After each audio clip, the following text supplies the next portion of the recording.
Hi YouTube, this is a knife collection video.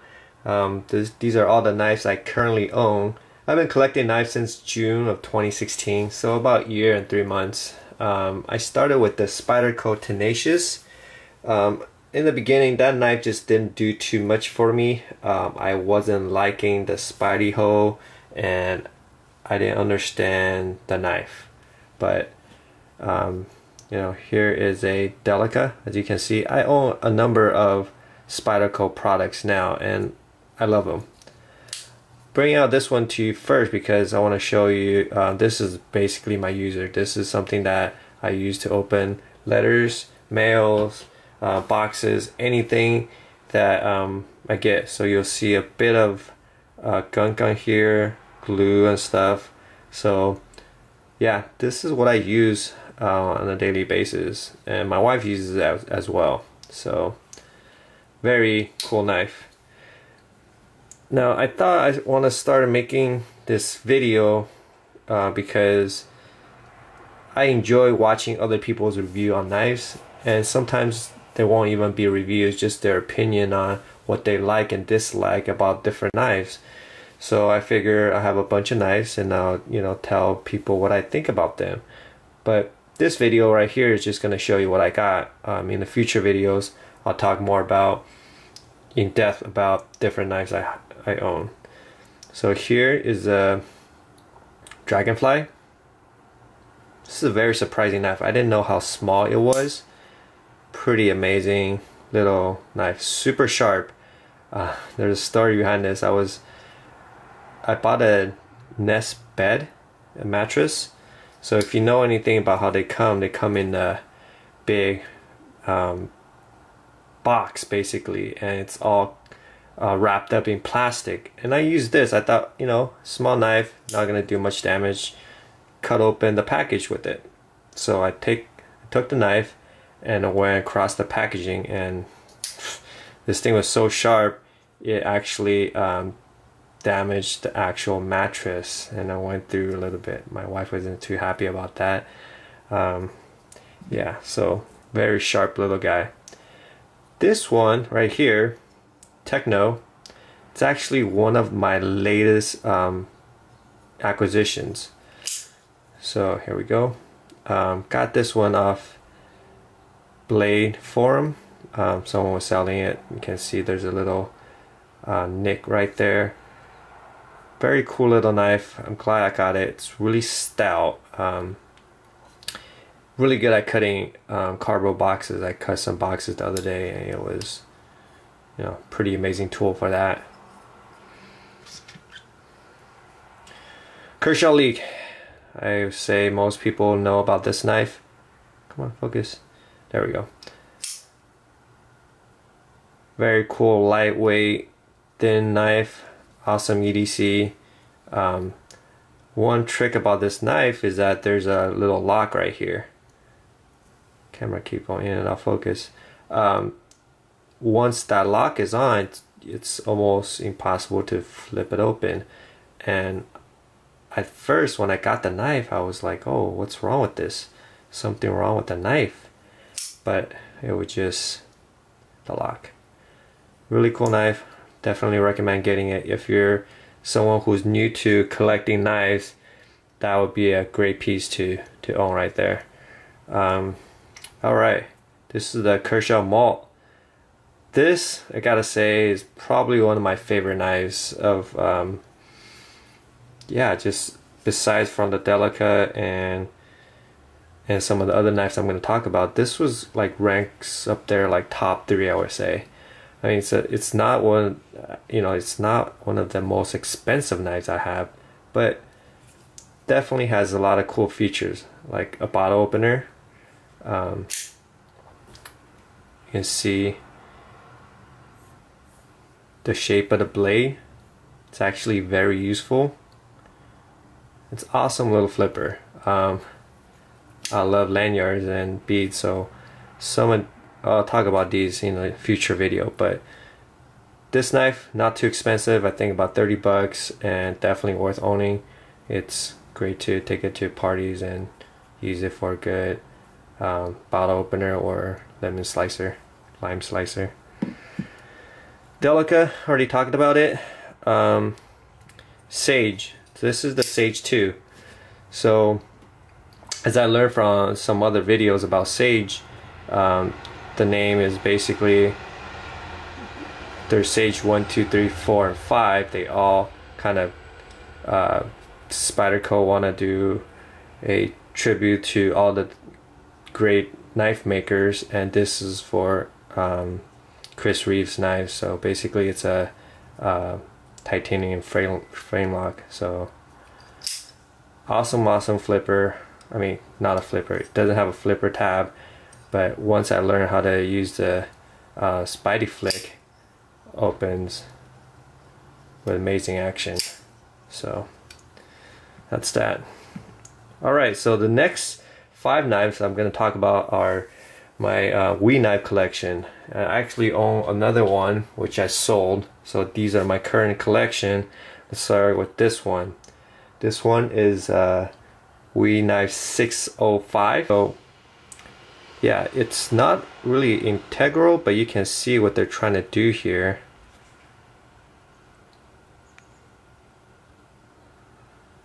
With the knife.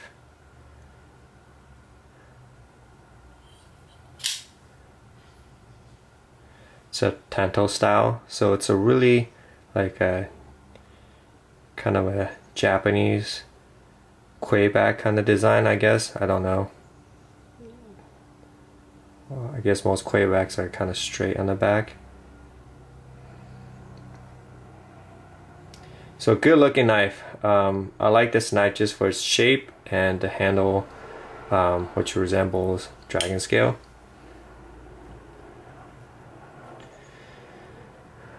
.606 right here.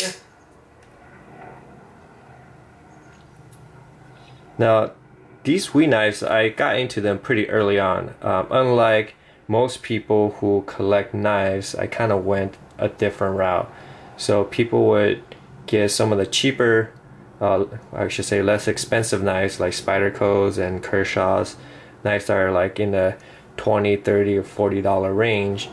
I actually went straight into WE knives, which at the time when these knives were just coming out in 2016, these were about $300 a piece. So I collected a number of them, and I really appreciate the fit and finish of these knives. They flip awesome. They look great. They look almost this like very tactical, futuristic look. So I really like these knives, and that's what I started my collection with, actually, is WE knives. So then after that I went into full customs. Come on, I need to focus here.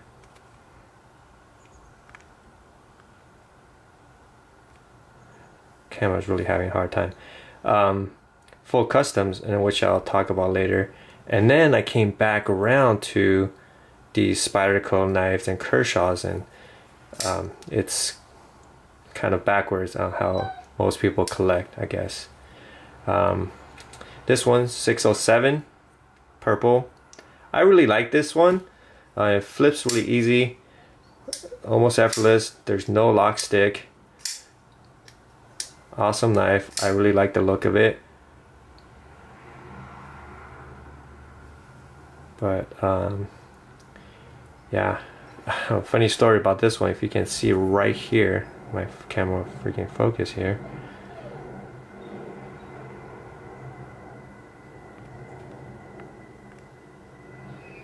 Alright, there's a mark right here, which I was trying to use their proprietary tool to open up the screws, and it slipped and made a mark right there on the blade.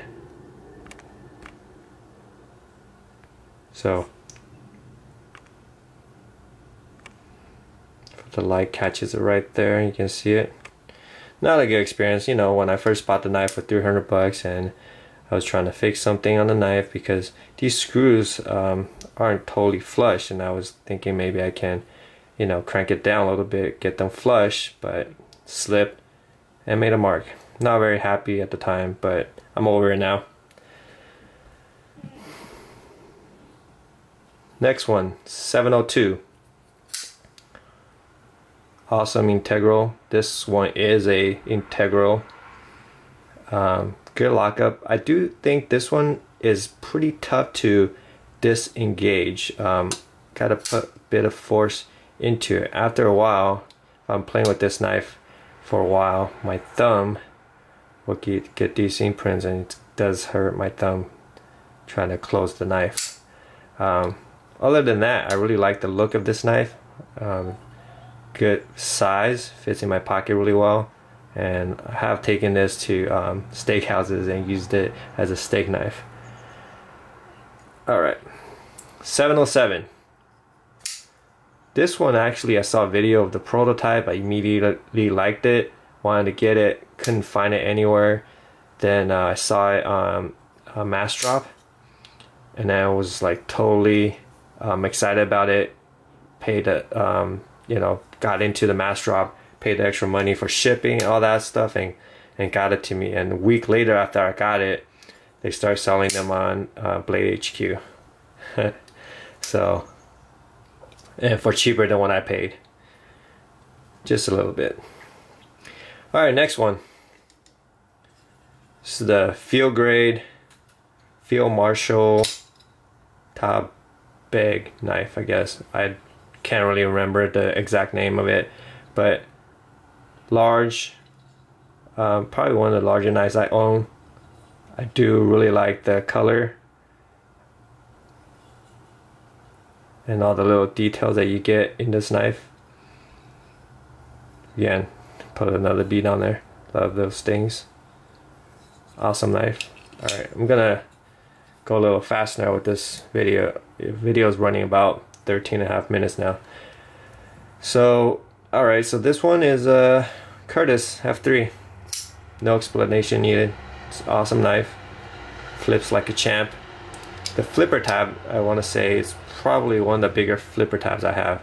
It really sticks out far, which gives it a really good feel when you flip it. Very little force, which is like let the blade fly out like a rocket. Okay, so here's a comparison I do all the time. I show it to all my friends who are not knife collectors and don't know much about knives, and I ask them which knife costs more. One of them is $700, one of them $70. Of course, they always pick this one thinking that this is the more expensive knife. Well, it's not. This one's $70. Super smooth, and I don't understand why, you know, when I do look at these two and compare them, I mean, I do understand that this is hand grind and there's less machine work here than maybe here, but this knife is just really cool. I mean, if you tell me that this costs, you know, $200, I would have bought it, but it's $70. I got mine from DHgate. I'm pretty sure you can get them from AliExpress and other Chinese websites. And this is a Chinese knife, not a clone of anything, but just Chinese made knife, and very awesome knife. I believe it's CH6503 is the model number. Not totally sure at this point. Alright, next one. Alright, this is a ZT0392 BRZ for bronze. It's dark titanium scale with bronze hardware.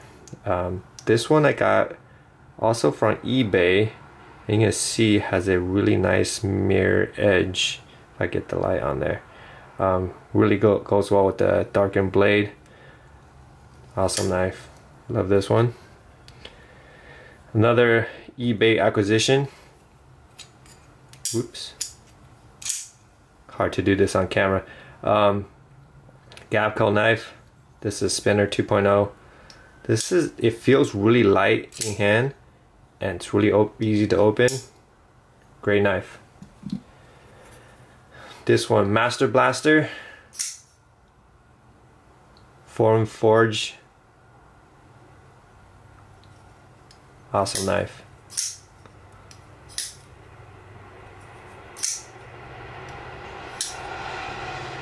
I think this one uses the whole back D10. right there, which allows you to adjust it. And yeah, I don't want to say too much about it because I really don't know that much, but it's DLC coated, both the handle and the blade.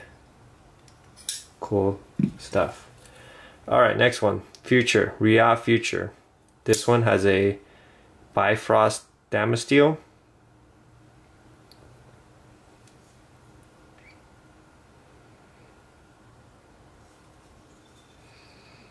I'm sure you guys seen this one around. I'm kind of excited about the new collaboration between Tashi and Riyadh that's coming out, the Starboy.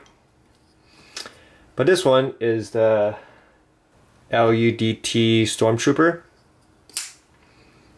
Now we're getting to the automatics. So this is the automatic knife. Another bead.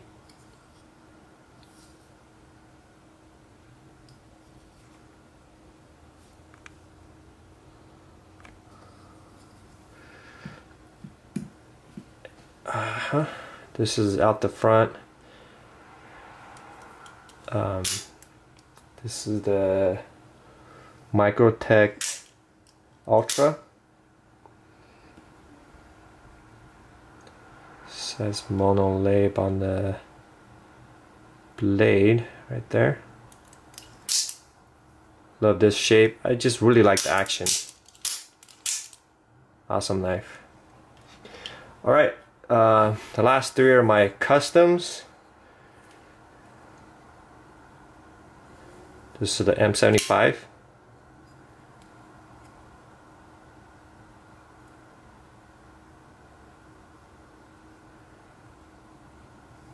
Marble carbon fiber.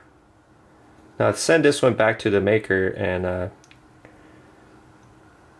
got just some work done to it just to clean it up and make it more smooth as far as opening, and now it's super easy to open. Oops. Also has a mirror edge. Beautiful knife. Alright, this is probably my first custom that I ever owned. This is the Greg Lightfoot Pit Boss. Now back in the days I was watching Jim Skelton a lot, and then he raved about his Pit Boss and talked about how great it is, and I just saw this one on Greg Lightfoot's Instagram page and just thought I needed to have it.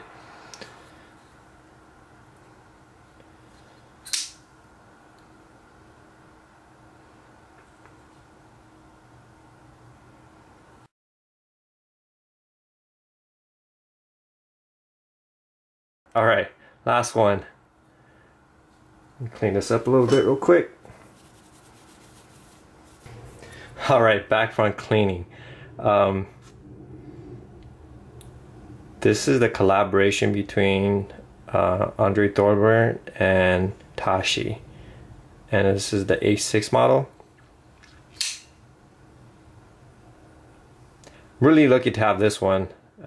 Saw it on Instagram. Contacted the guy who had it. He said he sold it. Then he gave me the name of the person who he sold it to, and I got it from that guy. Really still very grateful to have this knife. This is like all other Thorburn knives, close shut. Like awesome smooth action. Actually, I have one more that I just got recently. Greensmo Rask. Oh yeah. Another one with awesome action. For all the knives I have, this one and the Andre Thorburn knife, those two have the best action. This one you can see Raindrop Damasteel with DLC hardware, pivot and screws, and also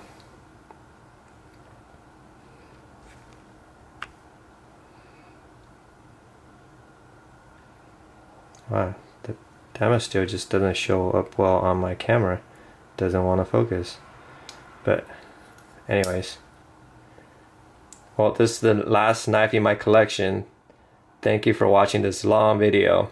See you next time. Bye.